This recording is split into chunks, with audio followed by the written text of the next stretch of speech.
Good Tov, good morning. We continue with our 3-minute daily dose of Torah and my third dispatch from Israel. So today is Rosh Chodesh, but yesterday was Erev Rosh Chodesh. What's significant about Erev Rosh Chodesh? Well, it's something that most of us don't really have experience participating in, but there is a practice that involves penitential prayers and supplication prayers that is one that goes back many hundreds of years for Erev Yom Kippur, Erev Rosh Chodesh, called Yom Kippur Kattan, Mini Yom Kippur. I've been to the Kotel before on Yom Kippur Kattan, and I've seen sort of just a small group of people that are involved wearing sackcloth mamish. They had special little sackcloth outfits, and that's what they would do and offer prayers. Most of us would daven regular mincha. But this time, most of the at least the inner space of the Kotel environs, in that whole inner chamber, everyone was praying with gusto the penitential prayers of Yom Kippur Kattan. I'll just play for you one such tefillah that is sort of the most active one, and you'll hear it and you'll see it. I gotta start over again.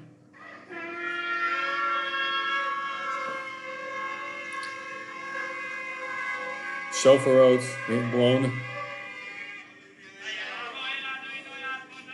Slichos, someone's going to fall to the ground. Fully, right? This is intense. This is intense tefillah. Intense tefillah. Because everybody understands that we're living in special times that are quite unusual and call for our heavy prayers. So on the way to the Kotel, I decided I would stop at one of the hotels. I forgot the new name of the hotel. It was formerly the King Solomon. And I said, I'm sure, and I was right, that it's holding displaced folks from either the north or the south. And in fact, they actually were holding both. People from Sderot, who I did not have a chance to meet, but people from Kiryat Shmona. So I decided I would go in and I used myself well, observed kind of the space a little bit, read the bulletin board first to see what was being offered to them. And then I saw some people who were making their way out to the veranda, some of them to smoke, a lot of smoking going on. So I followed one woman out, and I asked, Afshal Hashevet, can I take a seat? And then I said, Ani Chaim me Tzot Brit. I'm Chaim from America, and she told me she's Bruriah from Kiryat Shmona, and we had a sweet conversation. Very, woman of great faith, but if it's the first time, she said, the first time with all that happens in Kiryat Shmona, and there's a lot that's happened there, the first time that she's actually left. First time she's left when the orders had come. When I finished talking with her, I made my way. I talked with Arik for a little while, who's out of work and really desperately needs to be doing something, but there's no work to be had. And then after that conversation, I sat with Aliza. Aliza had come to Israel, Aliyah to nowhere, in the early 1950s from North Africa, youth Aliyah. And her mother came, I think, 2 years later. She was 15, so her mother came when she was 17. And at that point, her mother was settled in the new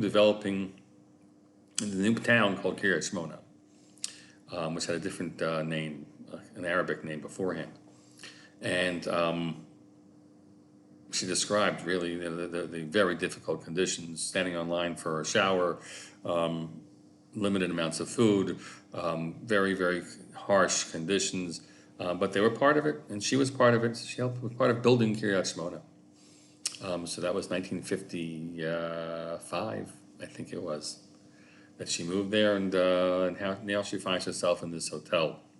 Some of her conversations circled around a few times, but I was patient with her. And I think back to the conversation I had with Bruriah, because Erev Rosh Chodesh is Yom Kippur Kattan, then there's Rosh Chodesh. Daven Mariv at the Kotel. And I was thinking about something that Bruriah said to me which is that, and very faithful woman, very faithful Sephardic woman, who said we could use some nisim, we could use a few miracles, and even small, even small.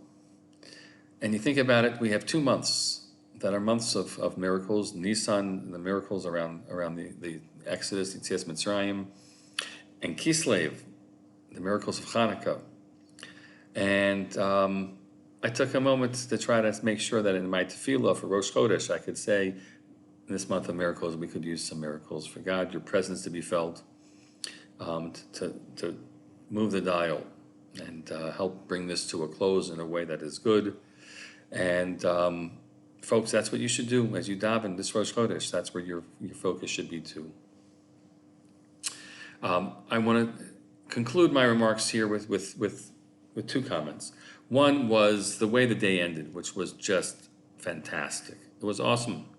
I got to go out to dinner with many of our gap year kids. A few were not available, some were not in Yerushalayim, but we had just a wonderful dinner together.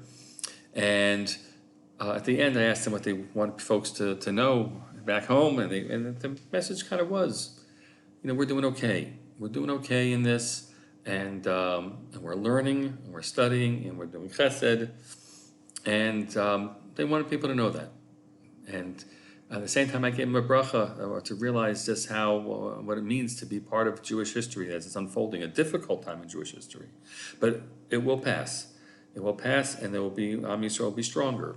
And whether they're going to be living here in Israel at some point, or they'll be in America and remembering their time in Israel, they will know that they were part of this story, and that they should appreciate what it means to be here at this time. Here we have a chance. I'll add to them. Then we'll have a goodbye video from them as they wave to the donor of the dinner, but really to all of you. You are all part of Jewish history. I think over 75 members of the shul are going to be on the buses down to Washington today, and you are doing something so important, so crucial. With everybody else who will be showing up. I understand some people cannot go, and so it is. Do some extra mitzvahs and in town. And those of you who are going, you're part of the unfolding Jewish story. You're speaking loudly for the people of Israel, the nation of Israel, for Jews in America. So kol kavod lachem, kol kavod lachem. Here's our goodbye. A good video from our kids to say goodbye to you all this evening. 1 second. Pause. Just some of our good guys. Waves, happiness. Thank you to those who helped host the dinner, and reasons for nachas. Parents, reasons for nachas, and shul, take nachas, and these special kids. Am Yisrael Chai.